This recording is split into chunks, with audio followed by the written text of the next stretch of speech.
Bon, du coup, on va commencer la formation Pôle Affaires.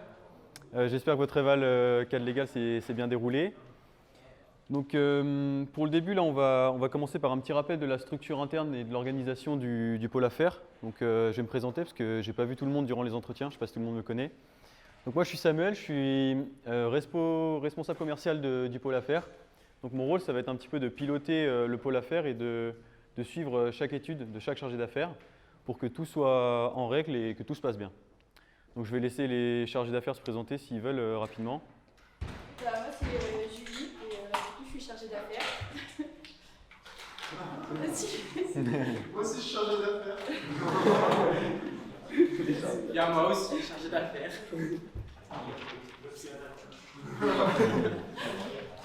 Il y a Élie aussi. Et il y a Élie aussi. Bonsoir. Donc dans le pôle affaires, on est 10, donc il y a moi-même et les 9 chargés d'affaires. Et donc ce qu'il faut retenir vraiment, c'est qu'au sein de ce pôle affaires, il y a deux grands axes qui vont se dégager, qui sont le développement commercial, qu'on appelle aussi activité commerciale, et suivi d'études. Donc cette formation elle va se dérouler en 2 temps. On va commencer par le développement commercial et ensuite le suivi d'études. Donc pour le développement commercial, donc comme j'ai dit, activité commerciale aussi, va y avoir la prospection et la communication externe qui vont être vraiment à la tête de l'activité commerciale. Donc la prospection, est-ce que ça vous dit quelque chose? Est-ce que ça vous évoque quelque chose? Qui fait la prospection? Quand est-ce qu'on l'a fait? Ouais, vas-y, Nima.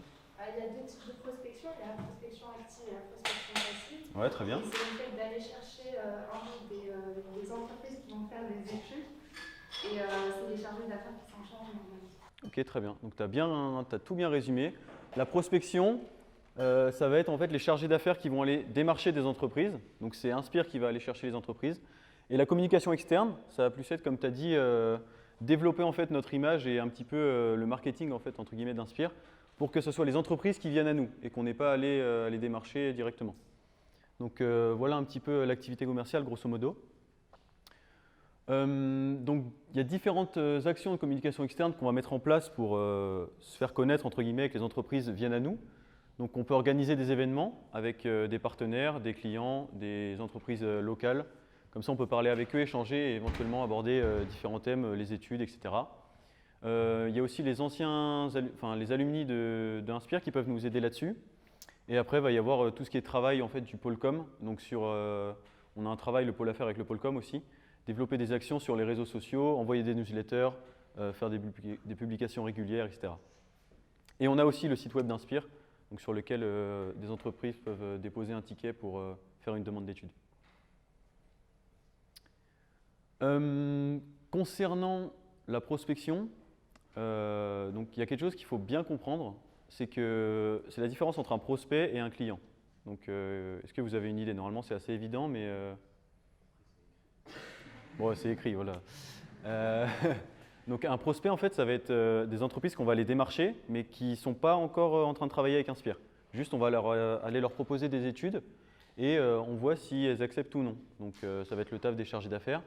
Et un client, ça va être une fois qu'on a entamé une démarche avec lui. Donc à partir du moment où on a envoyé un premier document, qu'il est d'accord pour faire une étude, on va considérer cette entreprise comme un client pour nous. Donc à partir du moment où un document est signé. Donc il y a différents moyens de prospection. On revient juste en arrière, vite fait, j'ai caché la slide, comme ça ne sera pas écrit. Si vous étiez chargé d'affaires là, comment vous iriez prospecter un petit peu les entreprises? Est-ce que vous avez des idées comment est-ce qu'on peut faire, nous, pour aller prospecter les entreprises? Il y en a 3 qui sont… Ouais, vas-y. De temps en temps, il y a des forums d'entreprises, des Ouais. forums technologiques qui se font. Par exemple, je pense à Lyon, Ok. selon les entreprises. Ouais, très bien. On va aller démarcher sur ces annonces, présenter la géniale entreprise et prospecter. Ouais, voilà, c'est ça, très bien. Donc là, ça fait 1 déjà, la prospection en salon. Ouais. Directement par mail et par téléphone. Ouais, mailing, phoning, ça en fait 2 autres. Il y en a encore. Physique, se déplacer sur les entreprises. Prospection physique, ça c'est très bien. C'est ce qu'il faut privilégier en général parce que c'est là où vraiment on est en face du client, on peut échanger avec lui. Par mail, c'est un petit peu plus compliqué parce que c'est plus facile d'esquiver un mail que d'esquiver une personne quand on vient vraiment la démarcher et lui parler en face. Donc du coup, voilà, c'est ça un petit peu. Va y avoir le phoning, mailing, le discours, donc quand on est en face de la personne, Et aussi l'utilisation de supports qu'on a papier, donc les cartes de visite et des plaquettes. Vous les verrez, elles seront locales. Donc pour que les entreprises puissent nous recontacter par la suite, et les plaquettes pour qu'elles voient les différents domaines sur lesquels on travaille et qu'est-ce qu'on peut proposer comme étude. Point très important, qui est juste au-dessus, l'argumentaire de vente. Donc l'argumentaire de vente, comme son nom l'indique, ça va être en fait un document qui contient différents arguments et en fait qui vont vraiment nous servir, nous, au pôle affaires, surtout au départ, quand on n'a pas trop l'habitude, qui vont nous permettre de convaincre en fait le client qu'on va démarcher. On ne vient pas comme ça les mains dans la poche, les mains dans les poches démarcher un client. Il faut s'être renseigné sur l'entreprise, il faut savoir ce qui est fait, il faut savoir ce qui pourrait l'intéresser pour qu'on ait des idées d'études à proposer aussi. Donc c'est vraiment un effort qu'il faut faire en amont de la prospection pour pouvoir avoir le plus de chances possible de démarcher un client. Donc voilà, comme j'ai dit, il faut mettre en avant tous les avantages et les atouts de la junior pour pouvoir convaincre ce client. Préparer des réponses à l'avance, ça c'est hyper important parce qu'il y a plusieurs fois, vous verrez, si vous prospectez, le client va vous dire, je vous donne un exemple, bah tiens, vous êtes trop jeune, vous n'avez pas assez d'expérience, vous n'avez jamais travaillé dans le domaine professionnel, vous êtes encore à l'école, donc moi je n'ai pas confiance en vous, je ne travaille pas avec vous. Donc s'il vous dit ça, il ne faut pas rester sans rien dire, justement, au contraire, il faut lui montrer qu'on est sérieux. On a un label de junior entreprise qui prouve notre sérieux et que ça fait déjà 10 ans qu'on existe. On a des retours clients qui sont solides, etc. Enfin, il y a plein d'arguments comme ça qu'il faut avoir en poche et en tête aussi et qui nous servent vraiment à convaincre les clients les plus durs à convaincre, quoi. Et évidemment, cet argumentaire doit être connu de tous les membres ou du moins des membres du pôle affaires. Ouais, vas-y, c'était une question. Il y a un historique de toutes les études réalisées par... Un historique de comment? Toutes les études qui étaient réalisées. Ouais, on va y venir juste après, tant qu'il s'évade un petit peu, ça s'appelle le journal de prospection. Enfin, des études qui ont été réalisées ou des clients qu'on a appelés? Des études réalisées. Ah, des études réalisées, ouais. Alors ça, on va le voir plus tard dans le suivi d'études, c'est la deuxième partie. Mais ouais, tout à fait. Du coup, ouais, il doit être connu de tous les membres, évidemment. Il faut que tous les chargés d'affaires connaissent cet argumentaire de vente. Et un autre point aussi, on a dit tous les membres parce qu'en fait, au sein d'Inspire, il n'y a pas que le pôle affaires qui peut prospecter. Si par exemple, je sais pas, Marois ou Baptiste du pôle qualité veulent aller prospecter, ils peuvent le faire. Bon, en général, ils ne le font pas, mais c'est plus le pôle affaires qui le fait. Mais tous les membres ont le droit d'aller prospecter. Donc voilà, petit rappel sur les actions de prospection. Et donc, un autre point que je n'ai pas encore mentionné, le journal de prospection. Donc ça va être très important aussi. C'est ce qui vient juste après en fait, la phase de prospection, juste après avoir appelé des clients, des entreprises. On va avoir le journal de prospection donc, qui va servir à répertorier tous ceux qu'on a appelés, tous les clients qu'on a contactés. Donc le nom de l'entreprise, le numéro de téléphone, l'adresse mail, le contact.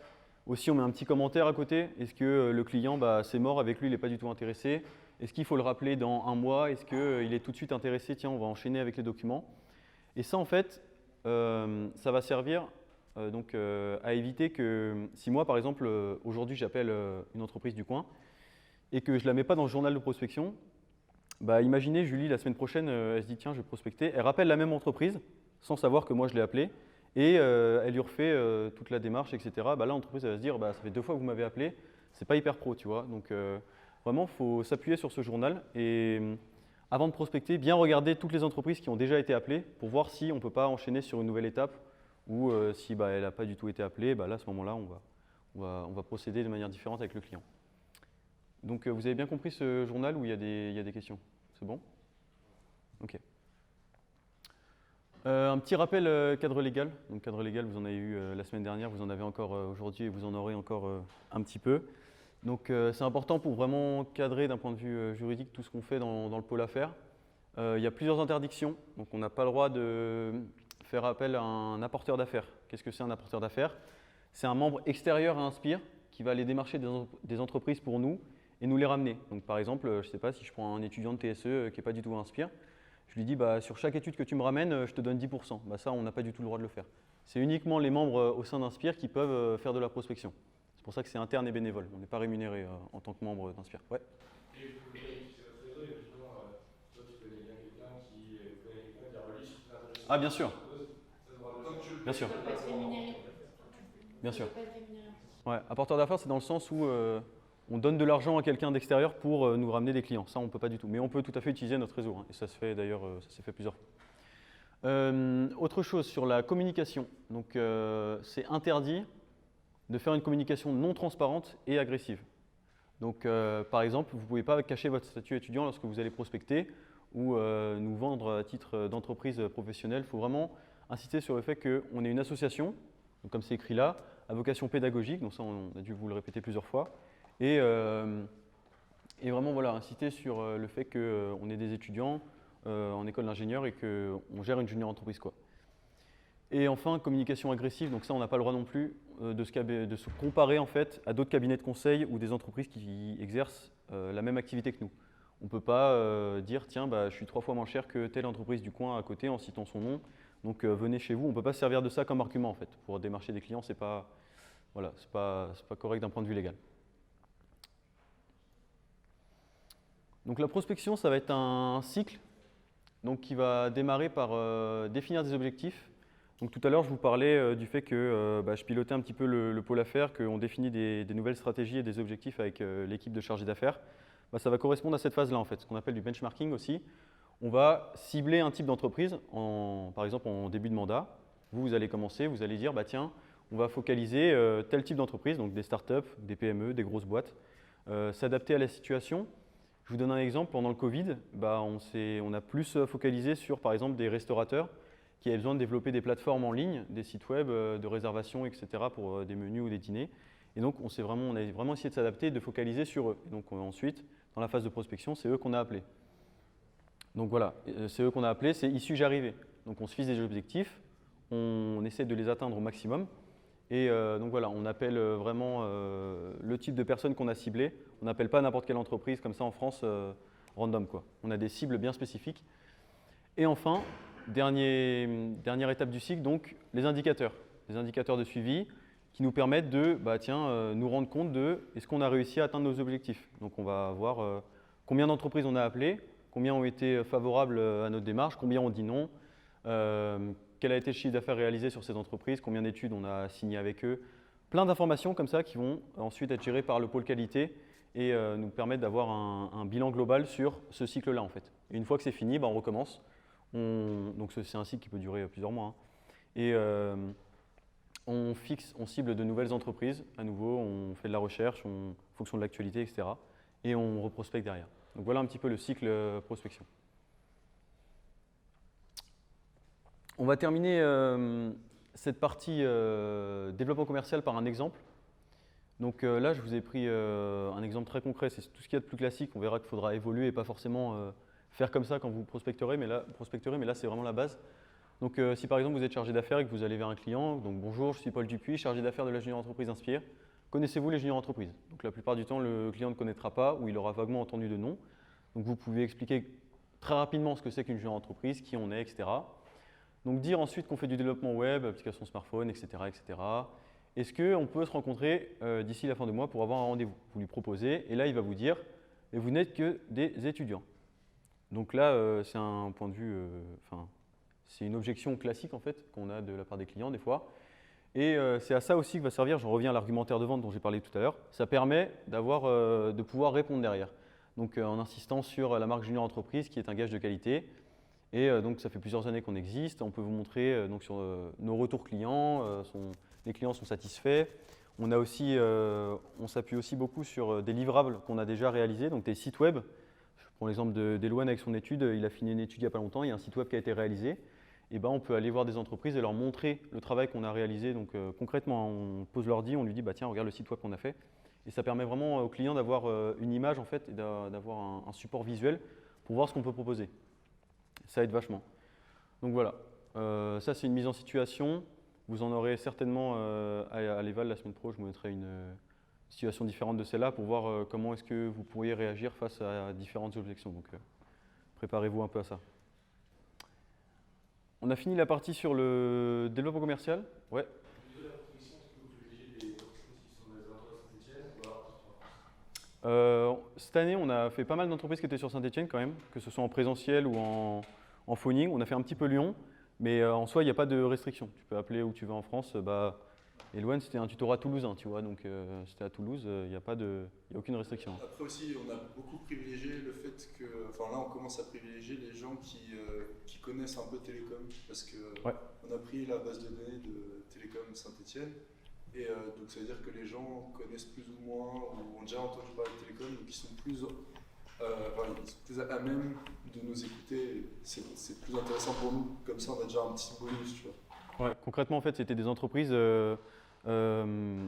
chez lesquelles des étudiants de TSE ont fait leur stage opérationnel, leur stage de fin d'études. Et donc ici, toutes ces entreprises sont répertoriées dans une base de données. Et donc on a récolté le contact au sein de l'entreprise, numéro de téléphone, mail. Et donc on en a récupéré 80 au tout qu'on est en train de démarcher et d'appeler actuellement pour essayer de décrocher des études. Donc voilà. Est-ce que vous avez des questions sur tout ce qu'on vient de voir, développement commercial? On peut enchaîner sur… Ouais. Pour la prospection physique, si c'est la chose qu'il faut encourager, il faut partir un peu loin. C'est un problème ou pas? On va privilégier un autre forme de prospection. Ah, ça dépend si tu es motivé ou pas. Ouais, si t'es bouillant, tu peux y aller. Hein. Mais après, voilà, quand c'est Lyon, ça va en général, ça peut se faire. Après, si c'est aller à Paris juste pour parler avec un client 20 minutes et qu'ils te disent non, tu vois, ça fout un peu les boules, quoi.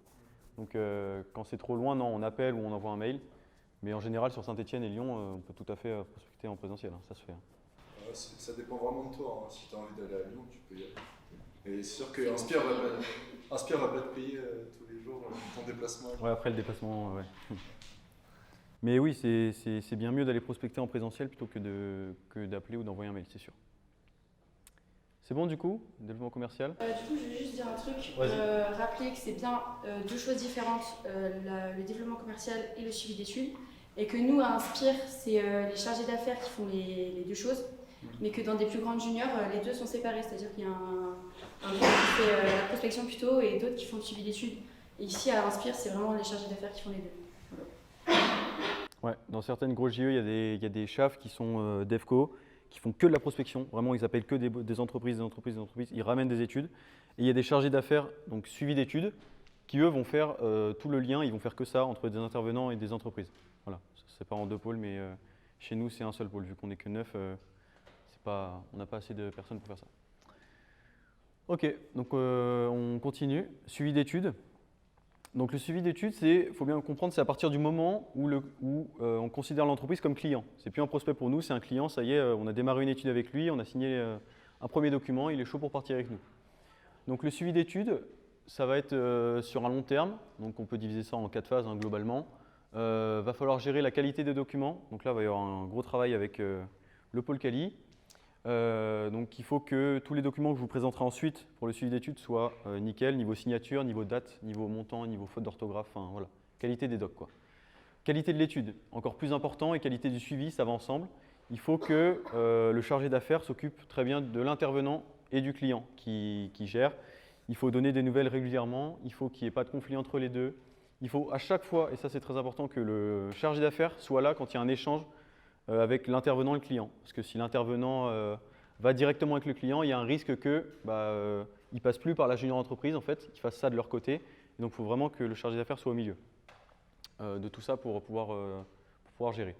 Et enfin, la fidélisation client, c'est aussi très important et c'est quelque chose qu'on est en train de travailler parce que c'était assez délaissé sur notre mandat et le mandat N-1. C'est hyper important, c'est lorsqu'on finit une étude, le client, il va falloir aller le recontacter, par exemple, je ne sais pas, un mois après, aller le voir, lui dire tiens, est-ce que ça te convient le site web qu'on t'a donné? Est-ce que tu veux faire des modifs, rajouter des fonctionnalités? Est-ce que tout fonctionne bien?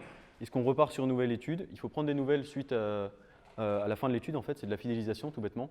Et donc voilà, c'est une autre phase aussi du suivi d'études.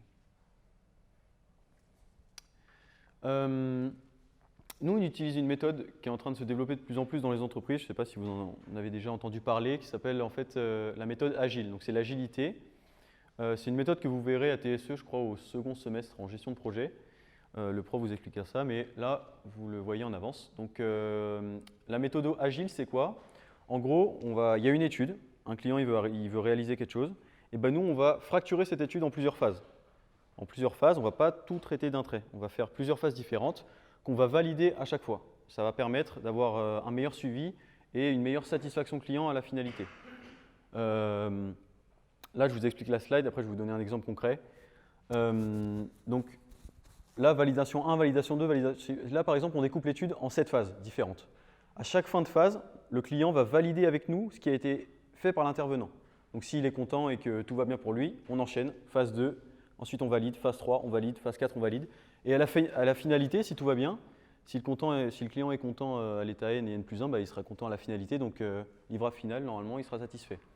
Alors que si on fait tout d'une traite et qu'on ne donne pas trop de nouvelles au client, l'intervenant il tryhard ça, on fait tout d'un coup, et qu'on arrive, le projet est fini, et le client il dit bah oui mais moi j'ai pas vu ce que tu m'as fait au début, ça me plaît pas, il faut tout recommencer, bah là on a perdu du temps, de l'argent, l'intervenant il n'est pas satisfait, le client non plus. Donc c'est pas terrible. Donc c'est pour ça que nous on privilégie la méthodologie agile.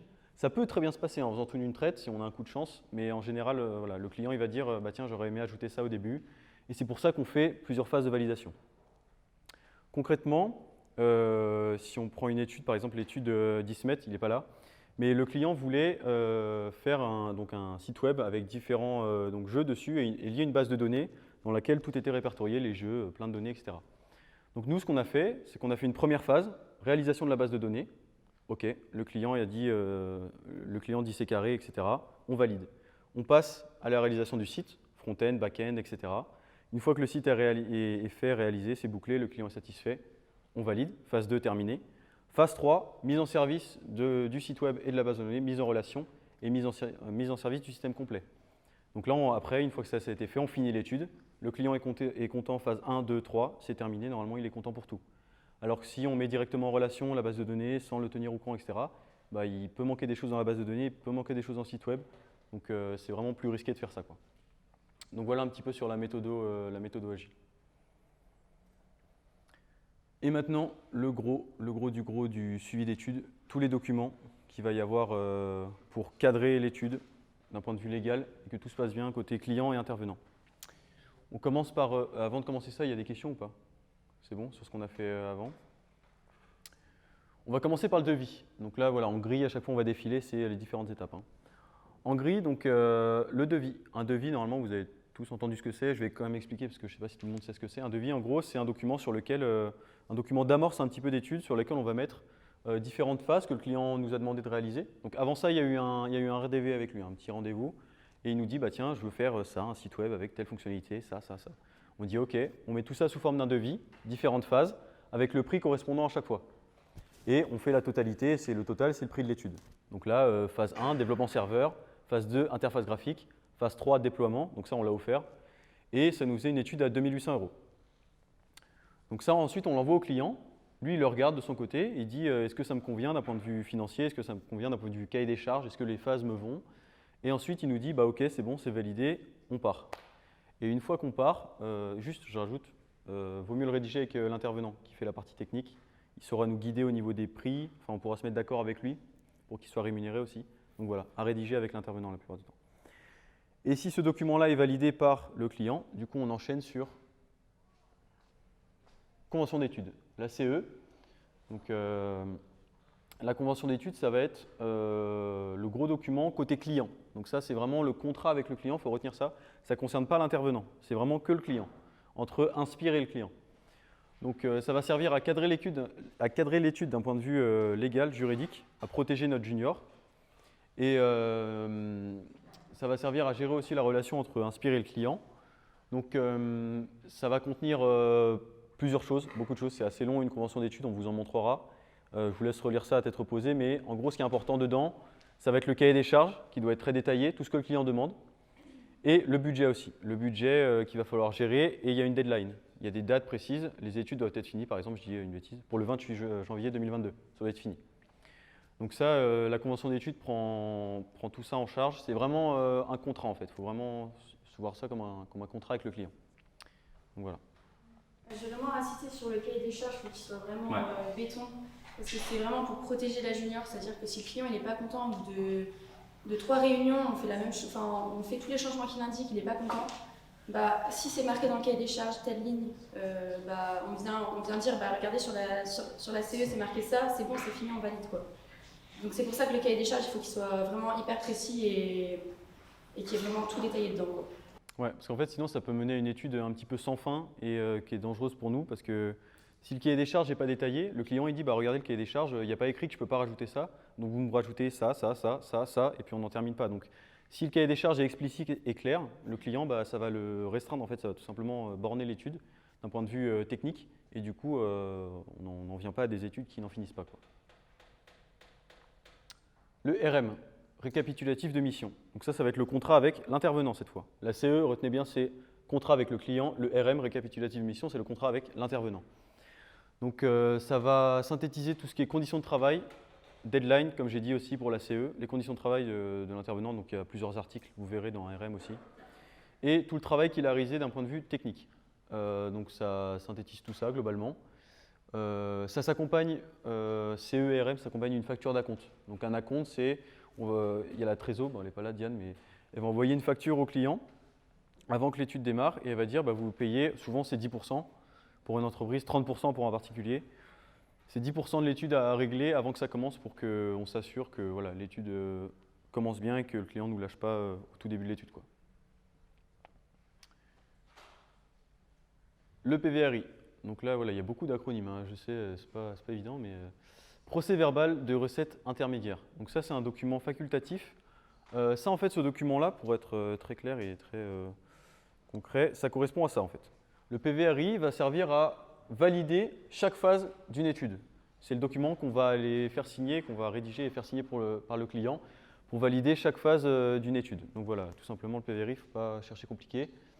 Ça sert à ça, donc c'est à la remise d'un livrable. À chaque fois qu'on valide une phase de l'étude, on remet un petit livrable.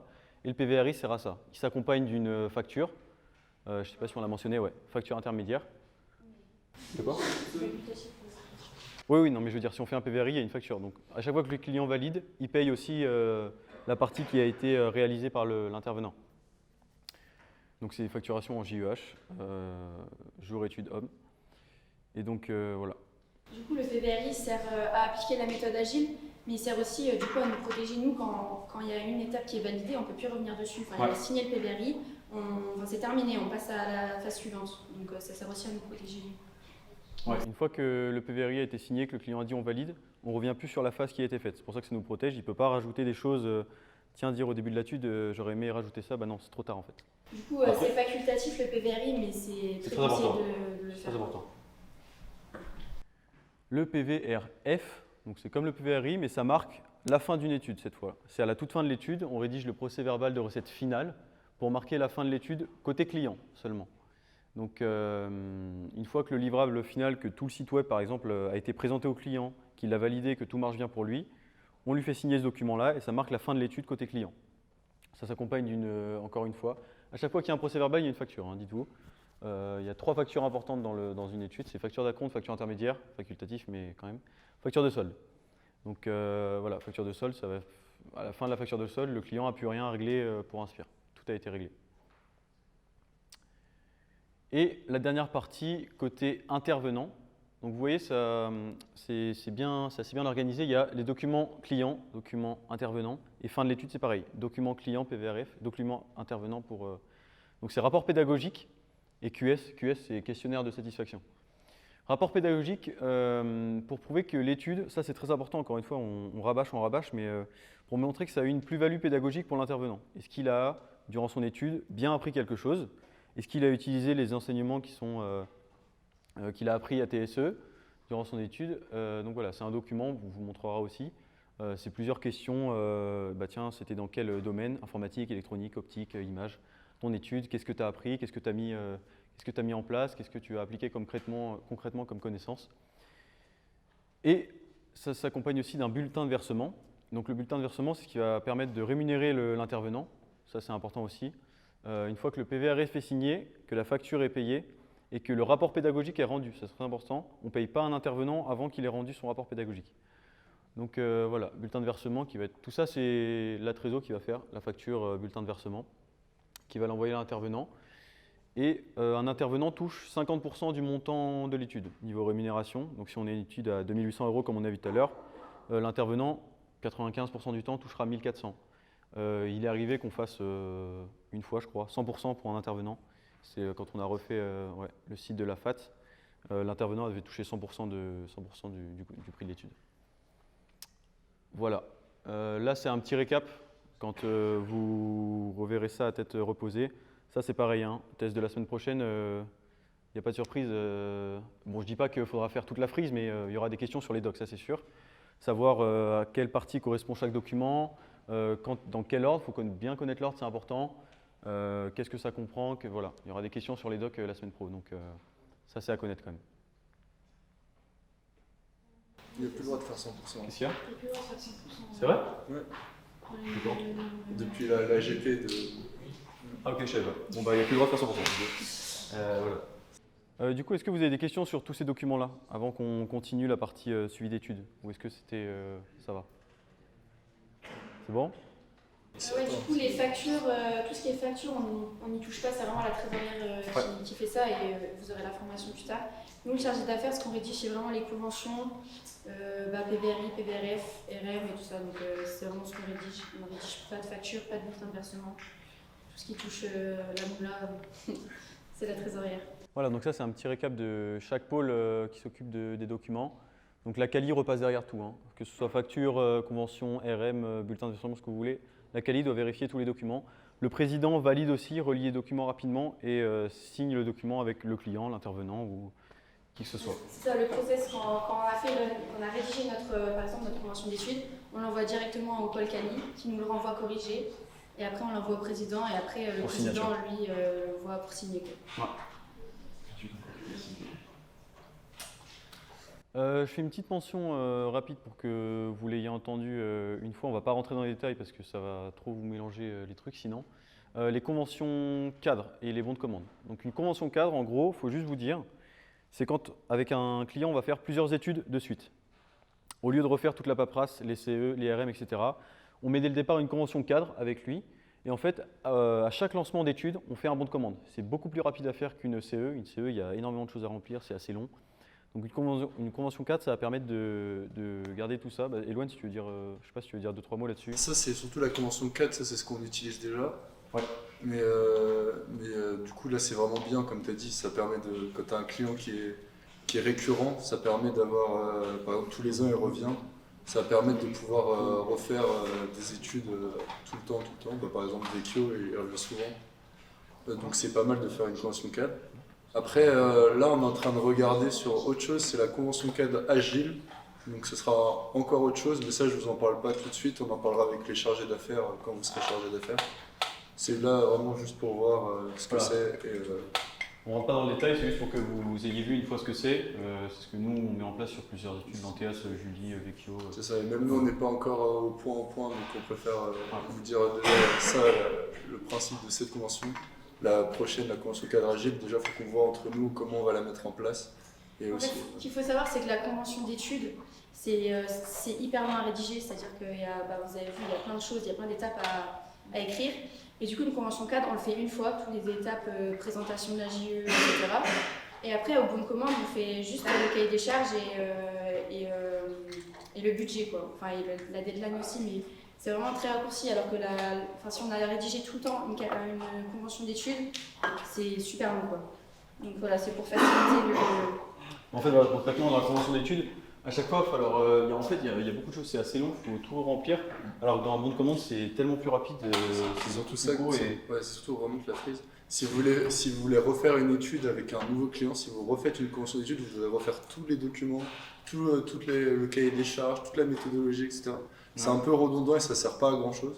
Que là, avec une convention cadre, tu le fais une fois pour de bon et après tu fais des bons de commande, tu édites des bons de commande. Ouais, c'est beaucoup plus simple. Voilà, c'est ça. Ouais.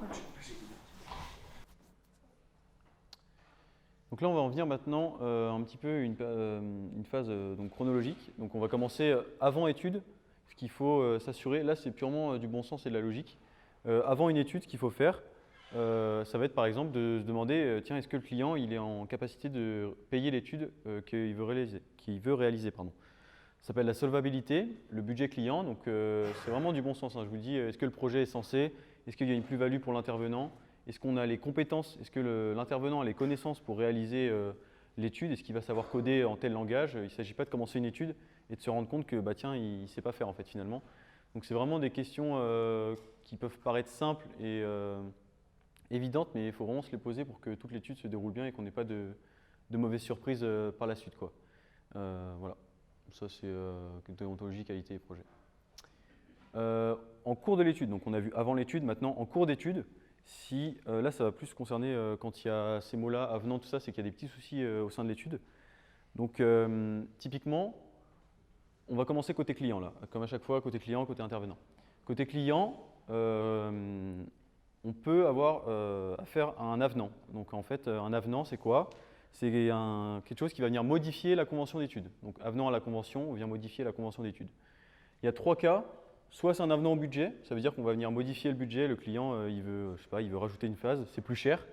Et ben on va modifier la convention d'études et on va faire un avenant. Le délai, je vous ai dit tout à l'heure, si une étude, une étude elle doit se finir le 28 janvier 2022. Si on dépasse, que l'intervenant se rend compte qu'il n'a pas le temps de finir, et ben on va faire un avenant délai à la convention d'études, encore une fois. Ça va permettre de repousser en fait, l'échéance du projet. Au lieu de finir le 28 janvier, on va mettre 28 avril. Ça va laisser plus de temps pour finir l'étude tranquillement. Et enfin, un avenant au cahier des charges. Donc là, c'est si le client dit je vais ajouter quelque chose de totalement différent à mon étude. On va modifier le cahier des charges, rajouter cette phase. Souvent, ça s'accompagne d'un avenant au budget, parce que le budget va varier en fait, avec ce cahier des charges-là si on rajoute des choses. Donc voilà, 3 types d'avenants à la convention d'études. Et ensuite, il y a l'avenant de rupture. Bon, là, c'est critique. Avenant de rupture, comme son nom l'indique, c'est on casse en fait, l'étude avec le client, tout se termine. Il n'y a plus rien.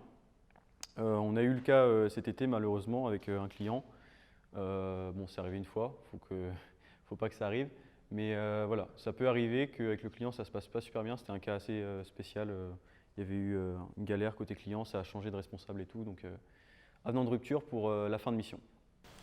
Donc, du coup, les avenants, on peut en faire facilement, mais c'est pas ouf en fait. Dans un monde utopique, on aimerait que nos études se passent hyper bien, et en fait, souvent on a des problèmes de délai, etc.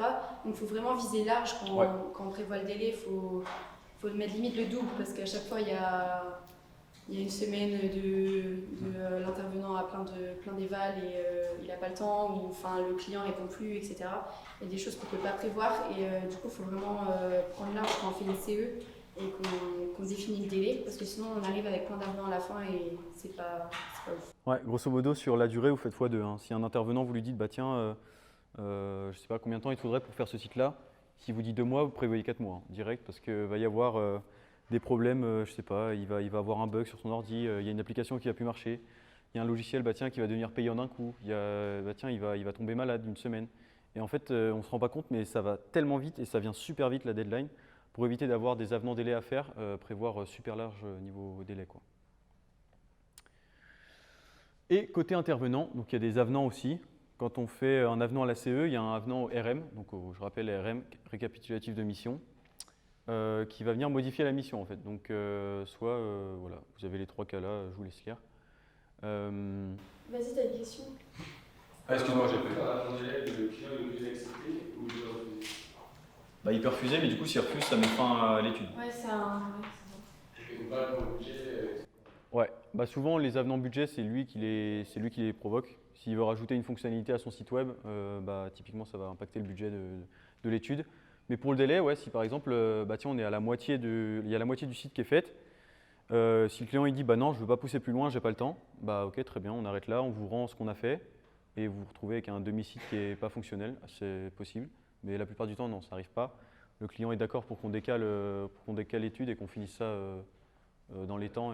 C'est ça, après les 3 quarts du temps, c'est tu donnes une deadline et après, tant que tu restes dans les délais et que tu n'abuses pas, le mec il dit ok, c'est pas dérangeant, je peux faire 2 semaines de plus, pas attendre 2 semaines. En fait, tant qu'il voit que toutes les semaines tu as une réunion avec lui, tant qu'il voit que ça avance, qu'il y a de l'évolution, généralement il n'y aura aucun problème, il va te dire aucun souci, on continue sur ce rythme-là, on finit tel jour et c'est carré. Par contre, si à chaque fois qu'il te dit on décale la deadline, tu n'as rien fait, l'intervenant, si le client il voit que le site avance pas, il y a de grandes chances que là ils disent stop et qu'on n'avance plus, quoi. Après, il faut savoir que souvent les avenants au délai, c'est aussi à cause du client. Moi, très clairement, il y a une étude, il devait m'envoyer une maquette qu'il ne m'a jamais envoyée. Du coup, on a dû faire déjà plein d'avenants au délai et après un avenant au cahier des charges pour que ce soit nous qui nous chargeons de la maquette en fait. Mais souvent, c'est de la faute. Non, mais c'est le temps qu'ils répondent, qu'on parle à l'intervenant, enfin, comment on fait la navette entre les deux, bah, ça prend du temps aussi, tu vois. Mais franchement, il n'y a pas trop de problème. Enfin, il n'y a jamais de problème pour le signature de Ah non. Mais ouais, c'est vraiment, faut retenir ça, c'est vraiment, il y a beaucoup de problèmes qu'on s'imagine tellement pas et qui, par exemple, c'est tout bête, mais des temps de réponse. Si vous envoyez 10 mails au cours de votre étude, que le client met 2 jours à chaque fois pour vous répondre, vous perdez 20 jours alors qu'il aurait pu vous répondre directement. Donc, typiquement, ça, c'est une perte de temps déjà. Et c'est pour ça que je vous dis faire x2 facilement, parce que sinon, on se retrouve à faire des avenants sur avenants. C'est pas grave, mais ça fait des docs en plus, c'est des galères en plus. La quali, ça leur prend du temps, donc voilà, c'est pas très Et surtout les intervenants qui surestiment beaucoup leur capacité à travailler. Ouais. Parce qu'en fait, ce qui se passe avec certains intervenants, on leur donne 2 mois. Grosso merdo, premier mois et demi, ça avance vite fait. Et les derniers 15 jours, ça tryhard et on se retrouve à faire des avenants parce qu'on n'a pas le temps de signer. C'est pour ça que vous êtes là en tant que chargé d'affaires, il faut toujours être là à suivre, voir s'il avance bien, qu'il ne fasse pas les 2 dernières semaines de son projet, tout le reste, quoi. C'est pour ça que c'est vraiment phase de suivi d'études, il y a vraiment un suivi à faire côté intervenant et client. À la fois donner des nouvelles aux clients, on ne laisse jamais un client sans nouvelles plus d'une semaine, ça c'est inenvisageable, même pendant les vacances, il y a des projets qui continuent. Et côté intervenant, c'est pareil, il faut prendre des nouvelles, il faut que lui vous donne des nouvelles, il faut que vous assurez que le travail avance bien, qu'il aille bien, qu'il se sente à l'aise, qu'il sache faire, etc. Donc, et du coup aussi, il ne faut pas trop laisser la solution de l'avenant facile en mode ah merde, il n'a pas fini, bon allez on fait un avenant, c'est pas grave. Il faut plus se dire oh ça fait chier, ça fait un avenant encore, le client ne va pas être content, machin. Il faut toujours se dire que faire un avenant c'est pas cool, mais il y a la solution de le faire quand même, quoi. Mais pour l'intervenant, faut qu'il comprenne que c'est pas normal s'il n'a pas fini, quoi. après l'étude, donc on a fait avant, juste avant, là, pendant l'étude, et là juste après l'étude, donc il y a une phase de garantie qui est légalement obligatoire pour nous, qu'on doit pratiquer. Donc le client a le droit de revenir, par exemple pour, encore une fois je prends l'exemple du site web parce que c'est vraiment l'exemple classique. Si son site, je sais pas, il y a des bugs, il se rend compte 1 mois après qu'il y a des bugs, et ben, il a 3 mois en fait pour revenir vers nous et dire bah, tiens, est-ce que vous pouvez me corriger ces bugs-là, et puis voilà. Donc là, nous on est obligé de le faire. Ça c'est pour les livrables techniques. Donc livrables techniques, c'est tout ce qui va être site web, en électronique si on fait des applications avec des cartes électroniques, etc. Et 2 semaines pour les livrables non techniques. Donc un livrable non technique, c'est quoi? C'est une doc technique, enfin un document en papier par exemple, ou un document, une datasheet en fait, une étude de faisabilité, des études qui ne sont pas vraiment matérielles on va dire. Donc c'est 2 semaines pour revenir vers nous et 3 mois pour un livrable technique. Voilà, ça c'est juste à savoir. Et après l'étude, il y a aussi la fidélisation. J'en reparle encore parce que c'est vraiment super important. Fidélisation, ça se dispatche à la fois pendant le projet et après, parce que si vous avez été cool avec le client, vous avez pris des nouvelles, qu'il a senti un bon feeling avec vous pendant l'étude, la plupart du temps, il attendra derrière que vous reveniez vers lui pour demander des nouvelles, savoir comment ça va. Et donc c'est vraiment tout ce travail-là qu'il y a à faire avec le client pour que à la fin, il puisse revenir à des événements si on l'invite, discuter avec d'autres entreprises, repartir sur une étude si jamais il a été satisfait du travail qu'on a fait pour lui et qu'il est content, et on repart sur une étude avec lui. Donc ça c'est vraiment, vraiment super important la fidélisation. Voilà. Donc juste, j'ai pas pensé à définir le mot livrable, je sais pas si c'est ok pour tout le monde. Le livrable c'est juste ce qu'on va rendre à la fin en fait, le produit final. Hein. Je dis livrable depuis tout à l'heure, mais... Et donc dernière slide je crois, qui concerne la confidentialité. Donc ça c'est vraiment purement pour le pôle affaires aussi et pour le bureau restreint. Donc c'est typiquement que sur une étude, on a des informations auxquelles on a accès et certaines études, on n'a pas le droit de divulguer n'importe quelle information autour de la junior, ça doit rester interne en fait. Si par exemple sur notre site web, on veut mettre un exemple d'étude qu'on a réalisé, mais que le client nous dit non, je préfère pas, c'est confidentiel, je veux que ça reste entre nous, et on ne pourra pas nous le mettre sur notre site web. Tiens, on a développé tel projet, telle application, tel intranet pour cette entreprise parce que le client ne souhaite pas le faire. Donc ça, on doit le respecter. D'un point de vue légal encore, on a obligation de conserver les documents d'études pendant une durée de 5 ans. Donc il y a 10 ans aussi des fois, non, je crois. Pour certaines factures, je crois. Ouais, pour les factures, c'est 10 ans. Et certains non, c'est 10 ans électroniquement, signé électroniquement. Hein, c'est 10 ans signé électroniquement. Ouais. Donc il y a des docs qu'on doit conserver une certaine période de temps. Et les documents d'adhésion, c'est à lire. Ouais. Donc ça, voilà, vous verrez, c'est du cadre légal aussi. Et donc. Oui, du coup, le client, il n'a pas le droit de dire vous déchirez les papiers. Enfin, s'il veut rester confidentiel, ça ne rentre pas dans le cadre de sa vie privée. Enfin, je sais pas comment dire. C'est pas son choix. Ouais, c'est ça. C'est obligatoire de garder les documents pendant 5 ans. Il n'a pas le droit de dire vous les déchirez, vous les gardez pas. Parce que légalement, c'est nous qui sommes en Ouais. Juste, ouais, c'est nous qui sommes en tort parce que si par exemple, chaque année il y a l'audit, vous avez déjà. C'est en gros la CNGE qui vient nous auditer, qui vérifie si tous les documents sont en règle. Si on n'a pas ces documents, on est vraiment dans une mauvaise posture, on va dire. Donc c'est important de garder ces documents-là, de bien les conserver, que ce soit en papier ou numériquement, pour tout pouvoir prouver derrière, quoi. Donc c'est pour ça qu'on insiste sur cette partie cadre légal et confidentialité. Et normalement, c'était la dernière slide. Voilà. Donc est-ce que vous avez des questions que je revienne sur une slide en particulier, une notion, du vocabulaire, un mot, ce que vous voulez? Des questions, si vous n'en avez pas, c'est parfait, mais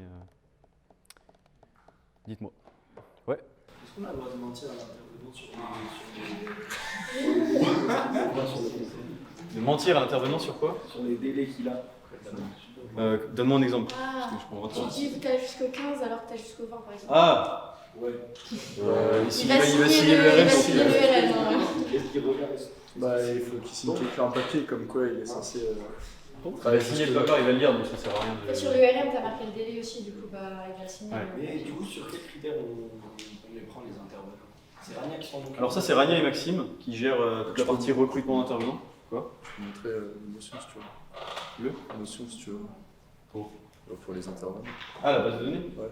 Ouais, en gros, on a une base de données avec tous les intervenants qui sont répertoriés. Mais concernant le recrutement, c'est Maxime et Rania qui gèrent ça. En gros, Maxime, il va faire des petits sujets comme s'il y a un sujet de contrôle, quoi. Il le donne à un intervenant, il voit ce qu'il est capable de faire, en combien de temps, quelle qualité. Et c'est sur ces critères-là qu'on va recruter les intervenants. Ouais. Ça, du coup, c'est Notion. C'est la plateforme qu'on utilise pour stocker tout type de données. Je vous montrerai vite fait après. On a la journée de prospection, on a plein de trucs. Donc là, c'est la base de données de tous les intervenants qui sont disponibles au sein de TSE. Donc voilà, on voit si c'est disponible, le nombre d'études qu'ils ont réalisées. Voilà. Et du coup, tu vas chercher là tes intervenants et. Tu les appelles, tu les leur demandes. compétences, en fait, si tu as besoin de faire un site, je sais pas. En Python. En Python, ouais.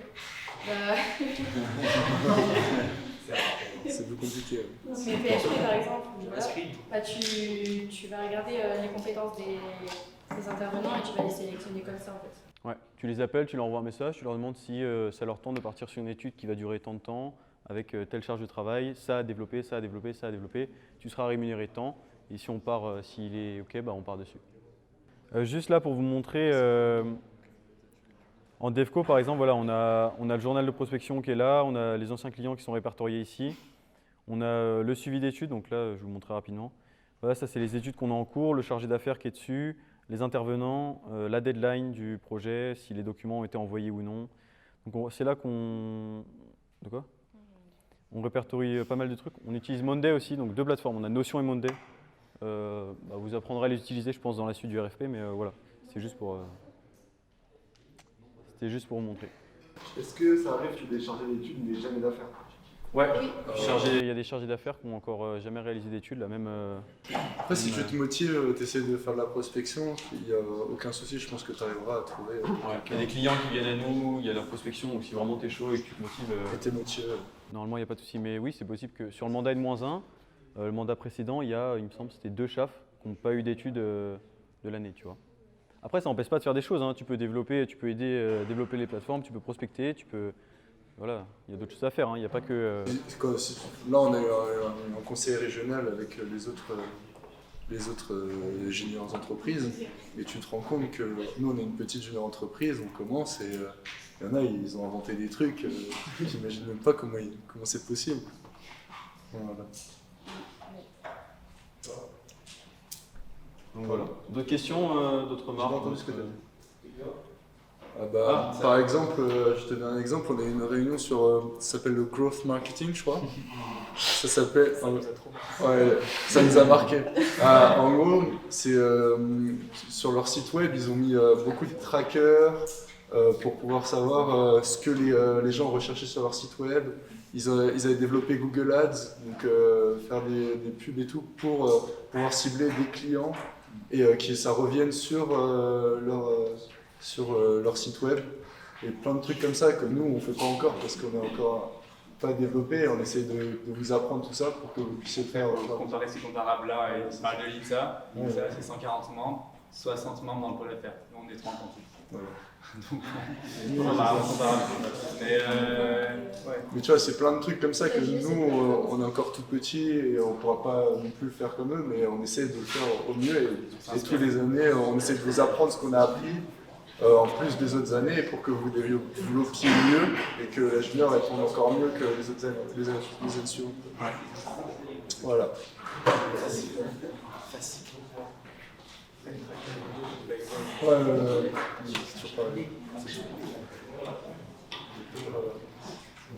Pas de questions du coup, c'est tout bon pour vous. Surtout si vous avez des questions qui vous viennent après, n'hésitez pas à écrire sur Gchat, Messenger ou même par mail. On a toute l'équipe, on est dispo pour répondre à vos questions. Pour conclure sur la formation, du coup, ils ont conclu. Sur le déroulement général pour les évals, du coup, c'est la première aujourd'hui. Donc vous avez vu que c'est pas simple. Il y a plein d'acronymes dans tous les sens, RI, PV, CA, PVRF, PVRI. C'est pas juste pour la fame qu'on dit ça, c'est que il y a du vocabulaire qui est relatif à la CNGE qui est un acronyme aussi, qui est la Confédération nationale des jeunes entreprises. Du coup, c'est vraiment un jargon qu'il va falloir commencer à retenir et à maîtriser. Et à placer correctement, pas juste pour s'arrêter.